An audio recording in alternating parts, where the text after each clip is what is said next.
Welcome to the 44th Annual Easter Bowl, the premier junior tennis tournament at the beautiful Rancho Las Palmas Resort in Rancho Mirage, California. Hi, I'm Kirby Moss. Welcome. This year we're bringing you the elite in U.S. junior tennis. Today we are going to bring you a beneath-the-surface glimpse into how and why the U.S. tennis scene is what it is today. But first, let's take a look at the illustrious history of one of the most prestigious U.S. junior tournaments from tournament director Brian Feinberg. The tournament was started in 1968 at a small tennis club in New York City. And since that time has moved from one location to the next at the Doral Country Club in Miami for 15 years. It's been here in the desert for about 15 years now as well. I would say in the early years, a lot of future Hall of Famers of American tennis played the tournament. Connors, Agassi, Sampras, Davenport, Capriati. I would even say that in those years, you could almost predict that if somebody won the Easter Bowl in the 18s, they were going on to a Hall of Fame career. I mean, certainly it's one of the more important events in the country for ranking points. And the 18s is an ITF event. It's at a luxury resort. Many of the sites we use are great clubs. It's also one of our sites at the Indian Wells where the BNP is held. And we add many elements to the tournament that professional events have. We have the TV show, we have interviews after the matches. It gets a lot of coverage in the local papers. There's a program that's done for the event. The hotel does a lot at Rancho Las Palmas to be the host. As an overall feeling, the players get a sense that it's a little bit different than other junior events. And different it is, the sense of what it may feel like to play at a professional event. With this type of atmosphere comes the pressure to perform at a higher level. Tennis can really be a challenge in terms of the frustration levels reached, for a variety of reasons. And being mentally tough when you get a bad line call, being mentally tough when it's 100 degrees out like it is right now and you're down a break in the third set. I think these things come with practice. I think that at this level it's a very high level of tennis and it really pushes you to work harder. You have to really dig deep and really just pull out some of your best tennis. Just try to take it one match at a time. Maybe in my situation right now, being the number one seed, you maybe have a little added pressure, but everybody comes out to play. Everybody wants to win. You have to compete against another girl who wants the same thing as you, and so it gets competitive and it's a battle. There's tournaments every week. People are constantly playing, constantly getting better. Rankings are constantly changing. You always want to be at the top, so to play well week in and week out is something that I think that's the hardest part to play. You can't have one bad off day. You just can't out here, and I think that's what makes it great. Everybody's good, and if you're up here like where I am, everybody's looking to bring you down and take you down. They have a time clock in basketball and football, and what ends up happening in tennis is it's never over till it's done. So you have to stay the course, and some people can mentally reset like a new set of bowling pins, and some people have a difficult time getting over the past. And how are these kids dealing with the pressure? But it's all about the balance. You need to work hard during the day and have some fun at night. It shouldn't be all or nothing. Definitely you need to be pushed, but you can't just be overworked, otherwise you're going to get burnt out in the long run. There should always be a good balance because maybe you don't make it all the way, and a lot of people don't make it all the way professional, and you have something to go back on. You have friends, you have good memories and good times with them, and I think that's really important. When I was 12, 13, 14, 15, I put a lot of pressure on myself. I wanted to win this match, win this tournament, beat this person, but now I feel like I'm just out here to get better. I think she puts too much pressure on herself. It would show up in her tennis when she would be down in a game. She'd be so mad at herself that she's not winning that you would see she had to learn to give that up or she wasn't going to win. And now she's finally, in the last 2 years, has really come around. I think most of it is healthy pressure. Once we're back in the hotel room, we don't talk tennis anymore. For the evening, anybody who calls her, like my husband or her coach, they do it earlier, and then just at a certain time, we just shut everything off. And I tell the kids, I have so much respect for you. I know what you're going through out there because it's only you. And, you really learn a lot about yourself through the game of tennis. It's mental, it's physical, it's everything. Well, I think the most important thing are the kids enjoying the journey. And if they're enjoying the journey, then wherever they end up is where they end up. And, you should always shoot your goals high and go for it. The kids seem to have a way of handling the stress. How are the parents handling the pressure? I've seen a slew of successful, we're talking top 10 world players come from harsh tennis parents. I'm definitely not encouraging it, but I think that there is something to be said for that hard work ethic that they put into their children, even though it might be a bit over the top. It does get them to be focused, to work hard, to reach their absolute potential. A tough or borderline intense, inappropriate parent might work for one kid, but it wouldn't be the formula for another kid. I had a father that was my coach, and I had a very close bond with him, but also it's your father, and you have to be able to separate the two. All the other sports, coaches interact with the players all the time. Heck, the NBA, if there's a problem, they can call a 20-second timeout. These kids have to just figure it out on their own. So when parents have to watch that, it's a very paralyzing feeling. So as a result, they get more involved, they get more high-strung, and that just perpetuates the problem. But with that being said, there's a lot of famous people that have said that, to have a great tennis player, you needed at least one crazy parent to have a pro. All I ever wanted for Julia was to put her best foot forward in her matches, but I guess sometimes I get a little nutso every now and then, But I guess every good player has one nutty parent and one more balanced parent. When she's on the court, I feel a little sick. Because I can't do anything for her. I can't. And I said, it's all up to you. Every parent's different. You can have some really, really intense parents where, you lose and, I don't know, they won't feed you or they'll be really disappointed. In the situation last week, I saw some kid lose and he ate dinner in the lobby on his own with no coach or his dad wasn't down there. So, stuff like that. But I think it's just, the parents care so much that, you don't want to see your kid lose, and when it happens, you're a little disappointed. And there's a lot of abuse in tennis, a lot of mental abuse that I see. The undue pressure, and where parents say, I don't pressure my kids, but then when you see two parents and a coach and they travel and they're spending $3,000 or $4,000 a week to go to an ITF, and they're saying not putting pressure, just the point of being there, obviously there's a lot of pressure. It's getting well over $30,000 on the average for any child that's a nationally ranked player. People are having mental coaches. People have a lot of fitness and physical coaches. Jimmy Connors and John McEnroe probably did not have a fitness coach that they were paying when they were coming up. That's part of somebody's total expenditure cost now. Travel costs, cost of gas is almost $4 or $5 a gallon. So ultimately, it's difficult because there's a lot of private sector that's driving the prices. The question is, what can a middle-class family really afford nowadays to be able to put a child through? It's becoming increasingly difficult. I think it's tough right after the match. Some of these parents don't understand. You just come off a battle or just come out here, you're giving all your heart and energy into the match, and then they're telling you, you missed your backhand down line here. It's tough. When the kids are on the court, I believe that the parents should just either they can watch, but step away and just cheer and not be a part of the match in any way. It's tough enough on the kids to go out there and play by themselves, and they don't have any help from anyone else. So I think when parents put added pressure on them, I think it's not so great. Well, I just try to be as calm as I possibly can so that I don't make her nervous. The more active or anything that I am, the more nervous she gets, so I kind of try to be incognito while she's playing. I just see parents just being way too hard on the kids. It's a sport first and it should be fun, and it shouldn't be life or death if you win or lose a tennis match. I've been seeing since day one in the parking lot parents yelling at their children in the parking lot. The match should have been tighter, the match should have been this, the match should have been that. My advice to everyone is that you just need to back off, and if the kid is going to succeed, they're going to succeed because of what's inside of them. Now that is good advice. Stick around, we'll be right back with highlights from the 14s action and more beneath the surface at the 2011 Easter Bowl. Easter Bowl is brought to you by Prince, L'Académie de Tennis, and Laurel Springs School.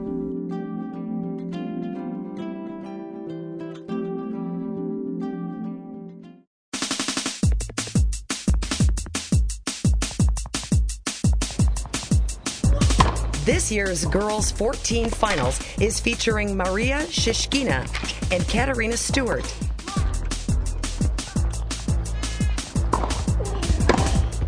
Stewart's style of play is better suited to clay surface and feels that the hard courts definitely give Shishkina an advantage.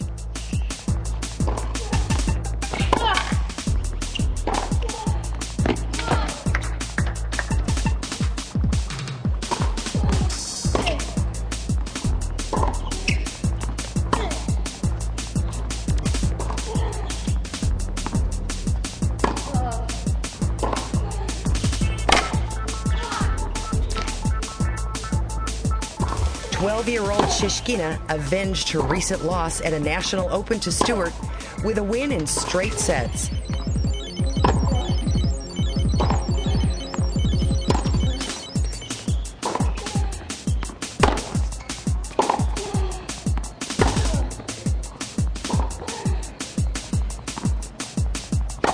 Shishkina, who trains at the IMG Bollettieri Academy, where such greats as Agassi, Sharapova, and Celis have trained, defeated fellow Floridian Stewart, who trains with her father in Miami.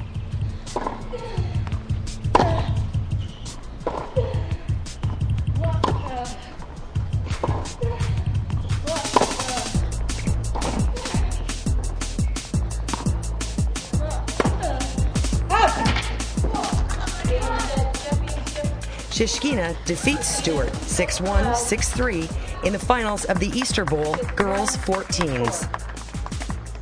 It was pretty hard, but I tried to just stay focused on what I had to do. I was so consistent, and I moved her around and didn't give her free points. Yeah, of course I'll come back. I love coming here. Next year I'm planning to play 18s. Yes, and win. Congratulations to Maria Shishkina, Easter Bowl Girls 14s champ.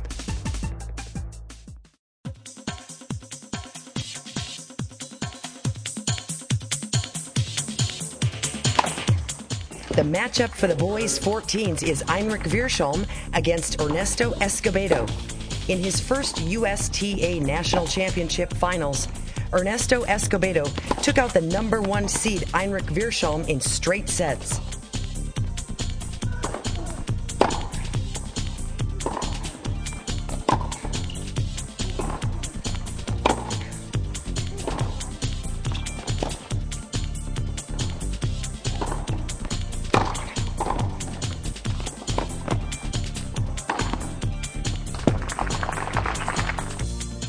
Wiersholm, however, did get a degree of revenge in the doubles finals, defeating Escobedo and partner Eduardo Nava, the #1 ranked doubles team, with partner Tommy Paul. Escobedo, who turns 15 this summer, is now planning to play in the 16s and 18s divisions in the section.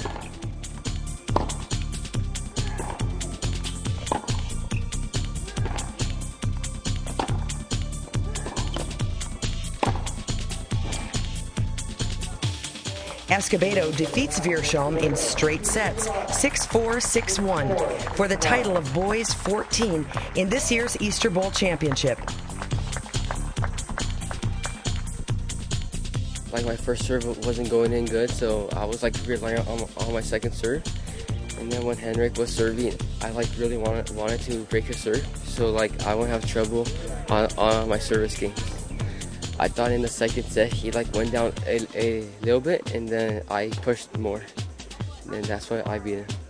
Congratulations to Ernesto Escobedo, your 2011 Easter Bowl 14 Boys champion.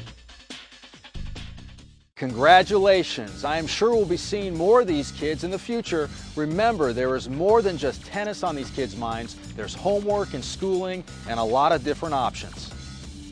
I am using Laurel Springs School, which is located in Ojai, California. And thanks to Laurel Springs, I could bring my work anywhere I go and not worry about coming back and having to make up the work. And the teacher's very accommodating, and I'm getting a great education. We believe that every child needs to have a college prep education because you never know. I mean, we've had amazing students who have then had injuries and it took them out of the competition. When you're homeschooled, your grades are going to be better. And it's, and I'm not saying people cheat or whatever, but they have more time to do it. With the internet now, you can get a lot of answers, and and their GPAs will be higher. Some of the SAT scores will be lower, but where the NCAA can clear you, they balance it out, and that allows them to get into school. And a lot of these kids probably wouldn't get into the schools if they were not homeschooled. At our club, we had 2 kids go to Yale who were homeschooled, not very mediocre tennis players. I really almost don't see any drawback to being homeschooled, except maybe for the socialization or in areas like that. The public school I went to would not let me miss the days that you need to miss to try to keep your ranking up and keep doing well. So I went to the online school my sophomore year. It's definitely very hard doing all the tennis I do and going to a public high school. Is that I have to get up, do some stretching, do some shadow stuff before I leave for school, and after school I have to play at least 2 to 3 hours, and then have conditioning, strength and conditioning stuff for an hour after that. Then I go home, and by the time I eat and stuff, it's really late at night that I'm doing homework. But that's the lifestyle I chose, and that's what I want to do. I don't want to be homeschooled or do online school. I enjoy going to school every day and hanging out with my friends and stuff. When I miss school, I have so much schoolwork to make up, but my teachers help me out with that. My teachers, they understand that we're really big into tennis and that, I'm going to have to leave to go to my tournaments and stuff. So, they're really supportive of me and help me with my work when I need it. I've done this thing called independent study. I see my teachers once a week, and they give me my week's worth of homework. And on my transcript, it looks like I'm going to my high school. The school knows what you're trying to do, and all these kids have a special talent. All these kids now, whether in the 16s, even 14s, 16s, they all have college scholarships. And so as long as the GPA stays at a certain amount, they're good with it. Some schools, not all schools. I'm running an after-school academy. I don't have any homeschoolers this year, so by and large they go to normal school and have a normal upbringing, but we try to work with the schools to get the most amount of days that they can to be able to compete in the major events, and ultimately try to get them out of school, more like 2 o'clock, so they can have the right type of training period, but more importantly be done with training and then be able to have dinner and do some homework before they go to bed and have some sense of normalcy. Some of these kids are chosen to attend academies, and some of their parents feel it is in their best interest to enroll them into an academy. I'm a lead national coach for the United States Tennis Association on the women's side. I have some full-time girls in the program, but I'm really here basically watching all the American players. It's wonderful working with Kathy. I mean, she's such a great coach, and obviously she was an amazing player, top 10 in the world. So it's amazing playing and working with somebody who made it. And she can really tell you, she's very honest. So I'm now staying in the dorms full time at the USTA, working with the coaches, going to school there, and just being a part of that family and that group. And I like it a lot there, and I feel that I can take my game to the next level. But we do dorm there, so it's kind of like an academy. Yeah, you apply each semester, and if you have to get chosen, and you come semester by semester. There are obviously a lot of benefits to academy life, but what are the drawbacks to consider? I think that the academies can have a very positive effect by kind of immersing yourself in tennis and making sure that that's your top concentration, top priority, but at the same time, it lends itself to a possibility of burnout. Very, very, very, very difficult to make money on tour.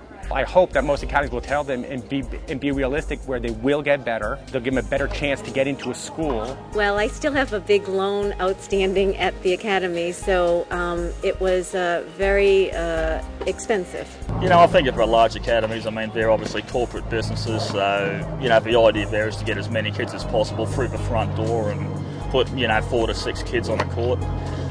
Me personally, I don't really see how the kids can get the individual attention if they have 4 kids per court, for example.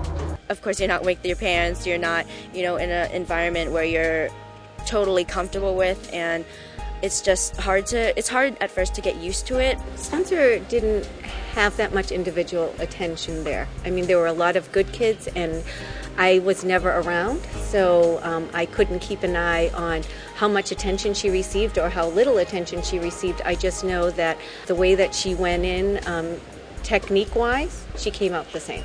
So it wasn't a huge benefit for her. I think there's just a lot of wasted time in the academies. If you can play for 3 hours and play very, very hard and really make the most of it, you don't really need to go to an academy. In an academy where you can spend 6 to 8 hours, I think a lot of it is a lot of wasted time. The hard reality is, like you said, that very few kids make it, and we want her to get a good college education. And if she's really good enough, that's great, then to go to the next level tennis-wise. But I think that a lot of academies do say, oh, I can make a pro out of her. And it's not the reality. It's not. With all of the options that are out there for education and training, I guess the sage advice is do your homework. Stay tuned. We'll be right back with on-the-court action for the 16s. You don't want to miss this.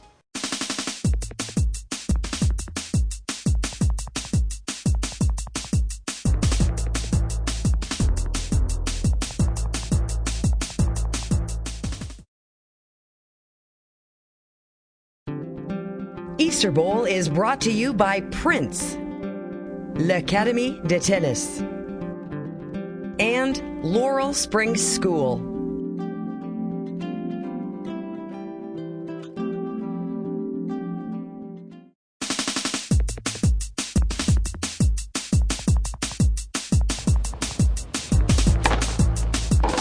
We are watching Kimberly Yee and Caroline Doyle battle it out for the title of Girls 16s.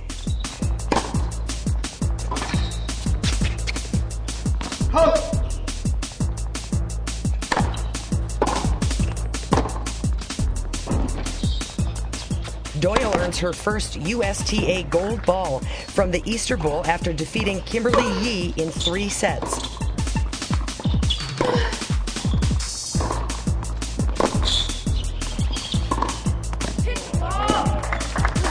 The second set was the only set that Doyle dropped in the tournament after Yee started playing much more aggressively.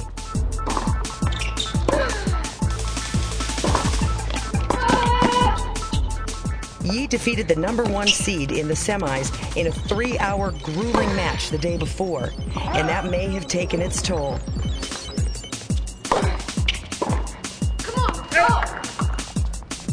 Doyle has been training at USTA's Boca Raton Center since January, and it's paid off as Doyle won her second gold ball in doubles later that same day.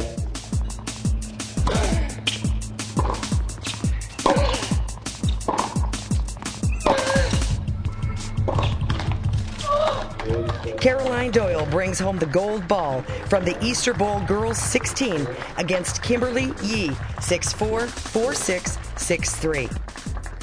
I couldn't just keep doing what I was doing, and otherwise she would just kept attacking. So I knew I had to step it up and be more aggressive in the third set, which I did. If I lose a point, I don't like getting mad at myself, because then that just makes me negative. Then I get during the point, and then I might make a early unforced error. So I always just try to stay positive and play the best point. Congratulations, Caroline Doyle, 16 Girls Easter Bowl champion.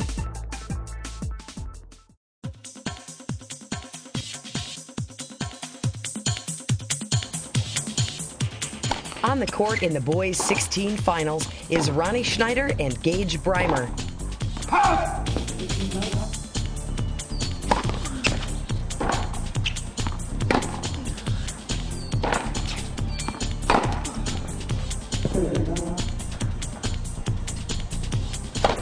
The boys' 16s also went 3 sets as Breimer, the 8th seed, defeated #2 seed Ronnie Schneider.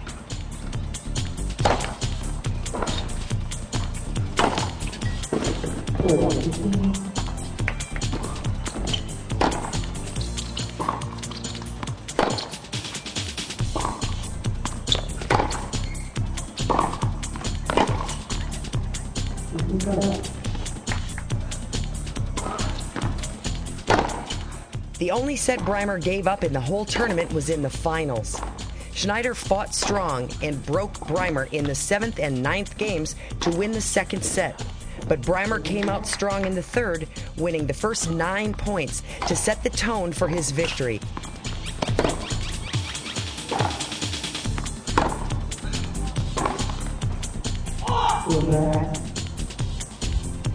Breimer, who has been disappointed with his showing in the Super Nationals since his 2009 win in the 14s Winter Nationals, felt that he's been playing well and feels confident about upcoming tournaments.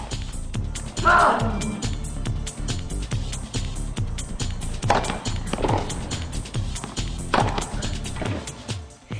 Breimer defeats number 2 seed Ronnie Schneider 6-1, 3-6, 6-2 to bring home the title of Easter Bowl Boys 16 champion. I played pretty well the whole time. I felt like I was solid, playing my game well, and made it through. Ronnie's a great player. I mean, made it through, to the finals. He's a solid player, hits the ball great. Definitely going to come back out and play this tournament because, I love Palm Springs, and this tournament's, run so well and everything. So I really like it out here. I'll come back next year. Congratulations to Gage Breimer, 16 boys Easter Bowl champion. We'll be right back with more Easter Bowl Beneath the Surface.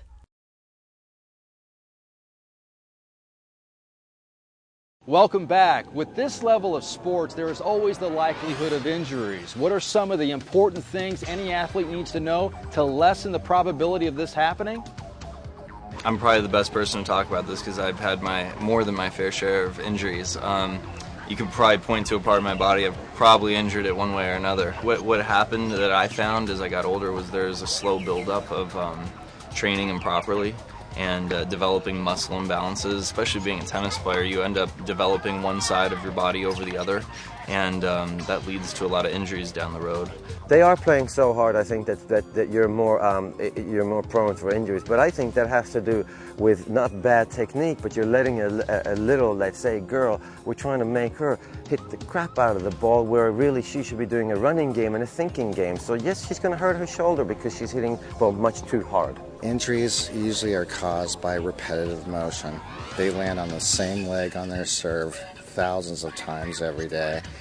Once they hit enough forehands, overheads, and serves, if their shoulder doesn't have full range of motion, then they start getting elbow and wrist problems. I've had so many injuries. They're so frustrating. What I try and focus on is when I'm out for an injury, just focus on when I come back, just coming back stronger than ever and knowing that I'm going to be a better player when I come back. I've had a lot of friends who didn't even know they really hurt themselves until they went to the doctor a month later after playing with it. And you got a stress fracture and you're out for 4 months. I used to get injured all the time when I was younger, and I didn't stretch as much as I should. I learned a lot of good lessons now. Just always stretch before and after your matches, and how important staying hydrated is. And a lot of the injuries I got when I was younger were due to lack of everything I should have been doing. It's very, you got to be very conscious with stretching, not pushing yourself too hard. If something's hurting, stop. See a trainer, massage it out or stretch. It's all about balance in this game. So if they're going to do something like a forehand or operate their rotated cuff in a certain way, they've got to get in a swimming pool and start swimming and doing backstrokes to make sure they're doing the exact opposite exercise to keep healthy. I have bicep tendonitis, and these string things pull the swelling into the lymph nodes, and it magically disappears, apparently, according to my physical therapist. And I think it works, but I think it makes a difference, and if it doesn't make a difference, it makes me think that makes a difference. It's quite a bit of pounding, especially when you play on hard courts all the time. That's something that I would try to practice on clay as much as I could because the body is easier on the body. Sometimes I worry a little bit when I see these young kids, 12, 13, 14-year-olds running all day on a hard court. I think right now it's okay, but as time goes by, they're gonna more than likely they're gonna start feeling it. And it's intimidating, It does. You see this and you're like, "Rah." These kids are still growing too. So not only are they getting a growth spurt, but they're playing a rotational sport where there's torquing and twisting and they're lunging, and stretching is just so valuable for them. Yeah, all the warm-ups and stretches after the matches and practices is important. They have to have their sleep time in order to recover. If they're going to stay up all night in the jacuzzi at the hotel, then I'm just going to explain to them that they're probably a first rounder and they're going to be home pretty soon. No matter how badly you want to be on the court, your body's not physically ready. So you have to take that time. You got to take it in stride. You got to listen to what the doctor says, do rehab. So hopefully when you get back, you'll be 110%. These kids' bodies take a beating. The key to avoiding injuries is ample rest and always stretching. Now, with any sport, there is always some controversy, unfortunately, even right here in junior tennis. In the last couple of years, we were hearing a lot of conversations about the use of performance-enhancing agents that younger players were using, specifically human growth hormone, and it was coming from credible sources. I'm very worried and concerned about the possible use of HGH, growth hormones, any type of steroids with young children. I'm hearing some horror stories, but I've seen what's happened at the Pro Tour already, and obviously baseball is a really, obvious situation where it's become to a head. So hopefully, the people are not trying to get something for nothing. I mean, whatever the child's body type is, you're going to have to work with it and learn with it, and if you're trying to create something at whatever level, there's always going to be a consequence, and I'm hoping that drug testing hasn't really happened a lot in junior tennis, and they have it a little bit some of the major nationals, and maybe that needs to be a new shift. But whatever it takes to make sure that A, that there's a level playing field, but B, that you take care of kids' bodies and not be in some crazy pursuit of stardom over a sacrifice of a child's life. I just think that that's a shame. Obviously something that goes totally against what we stand for, not only because it's illegal, but because it's bad for the kids. Injecting growth hormone without physician supervision is against the law. It's like any other prescription medication that is being given and not followed appropriately. Performance-enhancing drugs has been very close to me and very close to some of my friends and other competitors. There are so many cases of that, and I just think it's ridiculous because, first of all, it's totally unhealthy for that person to be taking all of that stuff. It's just bad for the body, and why do you want to win like that? It's a sport. You don't have to do all those things that would hurt the body just, to win a few matches. I've seen kids who are 11, 12-year-olds, and then now I see them as 16, 17-year-olds, and I just see a lot of astonishing growth. And I would have to say that I'd probably know at least 10 to 15 kids that I would highly suspect are on HGH. I don't know of anyone that does that. I'm not very tall, so it would have helped me, but I'm just not into that stuff. I've heard some rumors. Yeah, I've heard some rumors, but nothing generally. So some of the side effects of growth hormone, especially if you take it as a supplement, especially in a healthy young adolescent, a healthy young athlete, when you can have increased acne, it remodels the bones, so the bones can get weaker. There has been reports of some bones, especially the long bones of the leg, the femur, can actually have necrosis or death, and that, of course, is very painful and oftentimes requires surgical correction and the end of the athlete's career. I think the parents also involved with the kids doing HGH. Obviously, a 13-year-old is not going to know how to get it. So obviously the parents are going to be involved in getting it. I just think that's kind of bad parenting, because why would you do that to your kid? Because tennis is already hard enough on the body, and you don't want to make it worse by adding those growth hormones or, just doing all that stuff. But I would say that it would have to be the parents or maybe, mentor or coach pushing them in that direction. I can't believe 12-year-olds are making life-changing decisions to cheat. Definitely, I think there are some tennis players out there who do, HGH, something that kind of tries to give them an edge. You have to kind of battle with what the body that you're given, and that's kind of the beauty about tennis, that you don't need to have a specific body type. You could, you have players like Andre Agassi with so many Grand Slams. He's 5'8", 5'9", and you have a wide range of sizes, and that even though the game is getting bigger, I don't think it's impossible to be a small person and still be successful.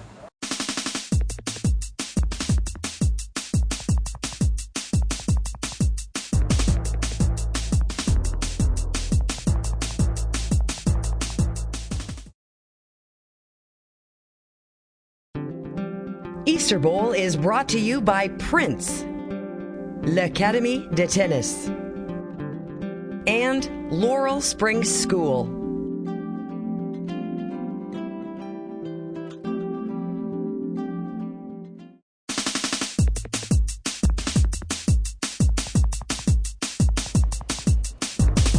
With ITF points at stake, we go to the girls' 18 match against two of last year's Easter Bowl champs, Gabrielle Andrews and Kyle McPhillips.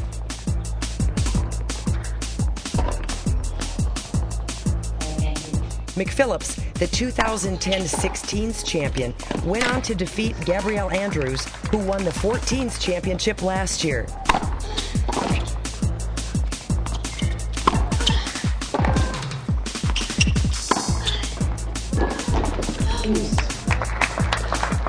McPhillips gave up 5 match points as Andrews battled for the break, but McPhillips finally converted the 6th match point for the win. Out of the 4 times they have met on the court, this is the first time McPhillips has been the victor. And what better time for a repeat at this very important championship?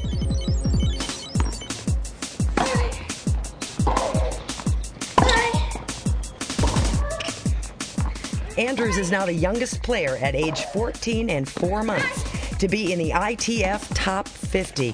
Kyle McPhillips is now 51 after defeating Andrews in the finals. McPhillips defeats Andrews 6-4, 6-4 in back-to-back Easter Bowl championships and the title of girls 18s and the coveted ITF points. This is the 3rd time I've gotten to the finals. I lost in the finals 14s, I won 16s, and then I won 18s. So I'm happy. I like this court. I barely got by, so I may have hit one more winner, made one less error. I guess that's maybe one more ace, I don't know. Congratulations to Kyle McPhillips, 18 girls Easter Bowl champion.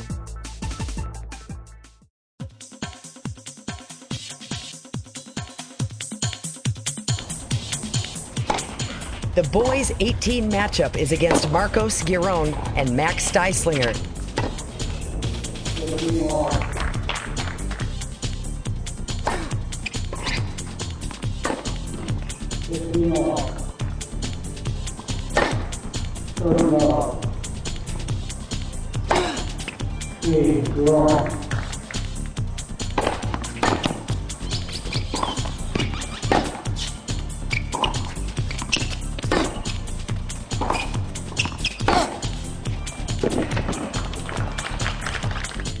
Giron just came off a win at the Carson International Spring Championships.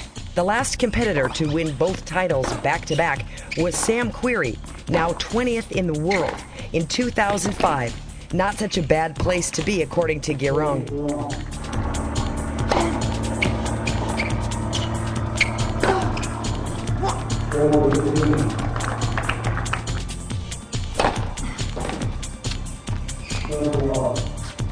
He is looking forward to playing some challengers and starting his college career at UCLA. He is preparing for the European Junior Circuit, where he will try for a place at the French Open and Wimbledon Grand Slam events.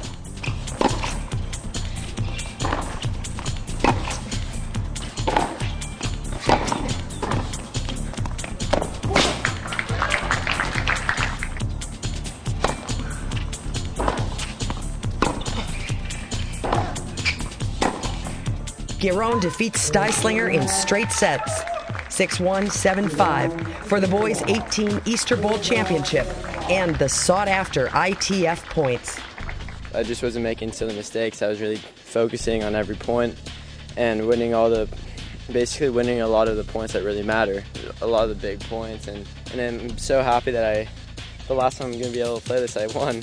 So, which is really something else. And also here in California, which is nice. Go work on homework, see if I can get to the French Open. And congratulations, Marcos Giron, 18 boys Easter Bowl champion. Impressive tennis. If you've been watching this program, you are seeing the best in U.S. junior tennis. But for most of these kids, they have a big decision to make. Do they go pro or go the collegiate route? I hope to someday go pro and pursue that lane. But, just right now, just keep focusing on getting better. Yeah, I agree. Taking each day at a time. The goal is to go pro, hopefully. Well, I like playing in front of crowds.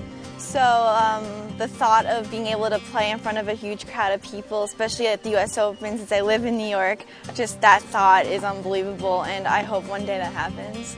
To travel everywhere and just to be like a celebrity. That's, I think, pretty cool. No, I'm just focusing on tennis. I want to be #1 in the world and be a great professional. Every kid's dream is to be a pro. I really want to win the Roland Garros and be #1 in the world. I'd like to get a full scholarship to college and maybe try to go pro after that. I'd definitely like to play pro. You know, I think it's pretty realistic, so, I mean, we'll see how it goes.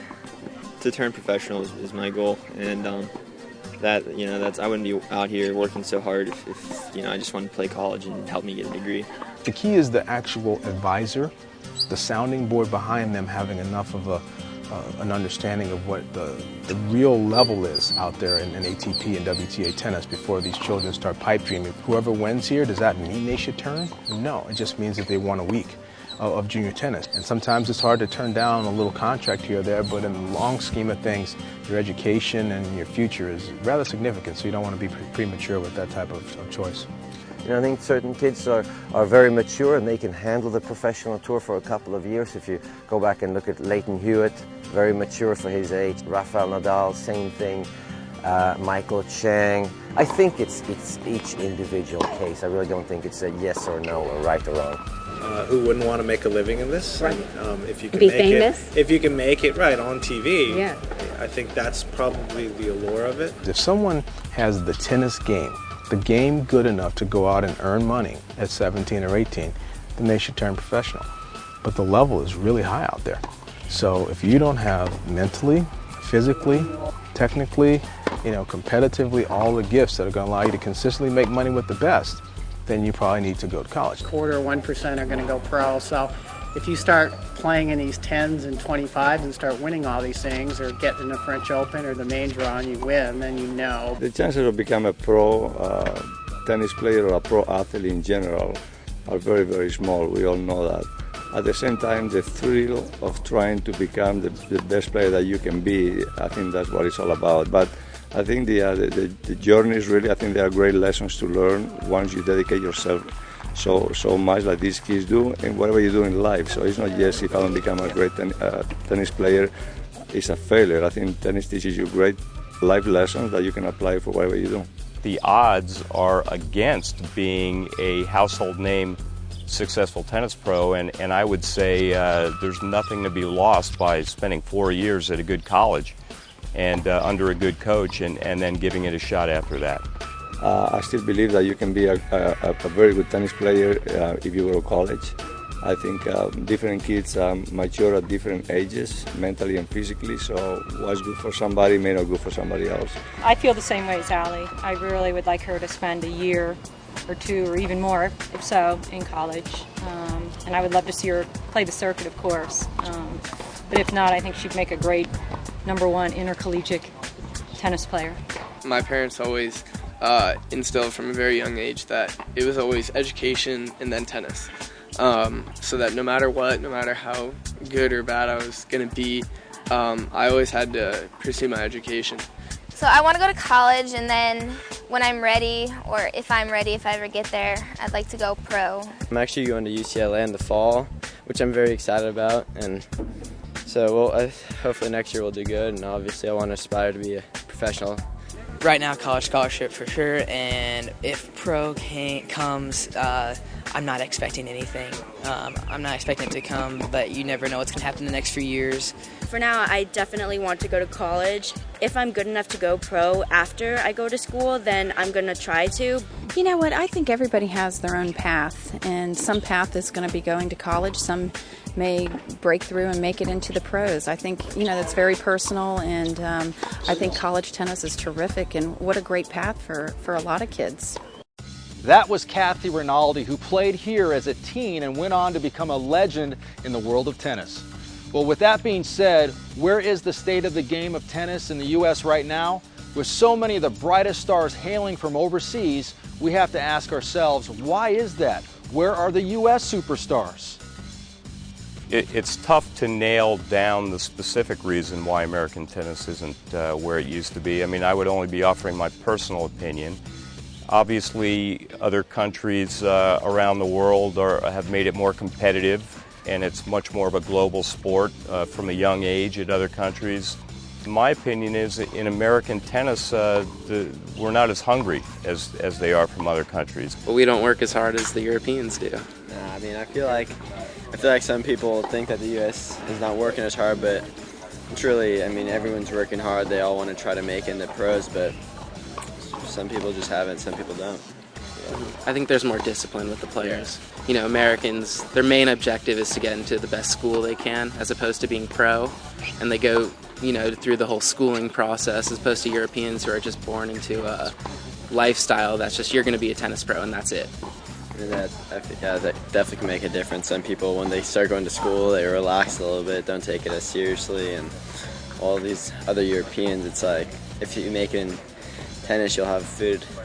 Kids, you know, with computers and Facebook and iPods, and you know, there's a lot more distractions to deal with here, and in some instances may detract from some players' focuses. I think the game's gotten so much tougher with physical that they had to go to college. So it's interesting to see when these guys graduate if they're going to go right and do well in the pros, because we have a lot of good Americans in college right now. Yeah, I think you know, it's just the strength of the game now. You can't just go right from high school unless you're just absolutely a phenom. Especially boys, you know, they don't. A lot of them don't really mature until 19, 20 years old. More time to mature. And you know, you just don't get your shoulders till you're 20 years old. How do you expect to, you know, play these guys that are 25 years old? The generation of great talents don't go to tennis or basketball. I mean, they go to basketball, they go to baseball, and they go to American football. Those are the three big sports. In Europe, you have to remember you have Switzerland suddenly doing great. Of course, with Roger Federer, all the talented kids want to be like Roger Federer. They are already athletes. They're playing other sports, but they just say, well, forget soccer, I'm going to play tennis. And I think in America at the moment, you don't have that. I think kids that play tennis are not necessarily the most talented kids. And I think, again, you have to nurture the talent they have and not try and make them into the new Agassi or play like Pete Sampras. Or they're just role models in the way they behave, not the way they play tennis. How is Spain doing compared to the United States? They're doing great because of Rafael Nadal. They're going to be doing great for 20 years because of Rafael Nadal. Sweden with Björn Borg, I came out because of Björn Borg, not because of the system, not because of the clubs. It was just, I was playing ice hockey and soccer. So was Edberg, so was Joachim Nyström, Michael Pernfors. We were great athletes, and we suddenly want to be like Björn, and we picked tennis. I think once they go to college, it's very hard to go pro after that, especially for women. So I think that's one of the reasons that tennis is suffering in the United States, because kids are forced to make that decision. I think the NCAA made a very bad decision taking away that 1-year option to take the year off, because I think that that's going to be the end of American tennis. If you make the decision to go pro, then you lose your scholarship option. And if you go to college, you sometimes lose the option to go pro. So it's really either or. So it puts a very, very high pressure decision in the hands of these kids at a very young age, as far as I'm concerned. And I think that's a big problem. I think that if you look 30 years ago in the rankings, the majority of the players were from the United States in the top 100 in the world. And I think the field has just become really deep. I think that's what it is. I think you're just seeing an evening out of all the countries producing, you know, a certain level of players. And I think that growing up on clay is an advantage, whereas the juniors in America are more worried about power. So I think it's more of a compromise, trying to find the best training methods, taking a little bit from each federation. I think we do have a bright future. I think we have some great young players, as we saw Gabby Andrews, the young player, played Kyle McPhillips in the finals today, and she's now playing in the doubles with Taylor Townsend, and we've had some girls that made some breakthroughs this week, and I'm very hopeful. What exactly does it take to be the next tennis superstar? We'll be right back after these messages with some of the answers.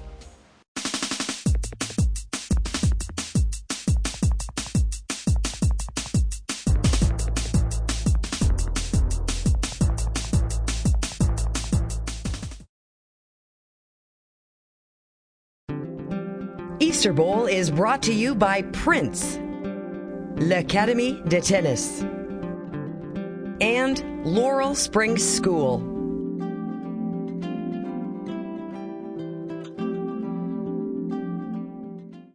Is it pure talent or perseverance that drives a particular player to the top of their game? didn't really have to have the passion for it. You had to have the passion for it when you played. You could have ended up playing #1 in your high school team. At any level, you push yourself. Some people just can't make it. Some people can't run as fast as others, so you can't. The professional level, that's just another level. If you take kid A and you take kid B and you tell them to perform a task, and the kid who's got a little bit better, maybe athleticism, is probably going to be a little bit more efficient. So there's some things that you just can't replace. You can't replace speed, you can't replace strength, power, and size. If you don't have the talent, no amount of coaching is going to take you to the top of the game. You need a talent base. Work can make a difference, but it's not going to take you to the top of the game, and it wouldn't matter who your coach is. You need to start with a pool of talent and then add the coaching to that. My dad and my mom were both very good athletes. They ran track, played football, and I just have it in me, I think, to be a good athlete in any sport. There's definitely some kids that have an advantage because they are more athletic, but your ability can only get you so far. And then, you need a coach to coach you the strokes and stuff, which your ability doesn't help you really with that. It only helps you with your footwork and stuff. Yeah, you have to understand your play. You've got to know how hard to push them. You've got to know when to back off. You've got to be,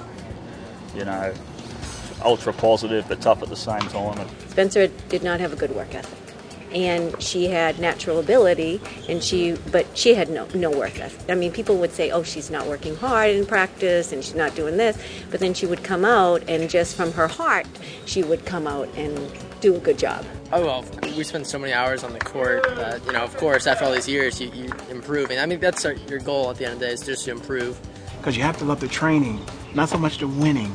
It's good to love winning too, but you have to be in love with the training part of it. I would take work ethic personally over talent. As a player, I think you can, if someone really wants to work hard and really wants to be out there. It's all about, if you want it badly enough, you'll do the work that's required. You'll find the coach that suits you, and you'll stick to a program and maximise your potential, hopefully. Natural talent, sacrifice, and hard work, probably a lot of both. Whatever it is, we know that these players share a love for tennis and what it has brought to their lives. My first reaction when I hear the word tennis is just a positive feeling. I mean, it's a competitive feeling. It's I love tennis because it's a one-on-one sport, because there's no time limit. You can always come back. And because there's no coaching allowed during the match, I think that makes it unique, because I think it's the only sport that's like that, where the player has to figure out for themselves and learn to become their own coach. I've never looked back. I love tennis, and I think I always will. And, I'm glad to be a part of it and to kind of play it at a high level. I love going out there every day and practicing and putting in the work. The moment that I feel like it's too much, or I feel pressure when I play, and that I don't love it, that's the day, I just will take some time off. But no, I really love it still. For me, it's when I just get on the roll and I know I'm playing my best tennis, and I know where it can take me. So I'm just focusing on the bigger picture. Yeah, it's the adrenaline, and the competition. I love the competition. I can't even describe it. It's just, it makes you bigger as a person in all areas of life. And I think that tennis is such a positive way to just exercise good sportsmanship and a love for the game, and just really just have friends and to have fun and just to build good character. I'm Kirby Moss. It has been a privilege to bring you highlights and some insight into what is happening in U.S. junior tennis beneath the surface at the 2011 Easter Bowl Championship. See you next year.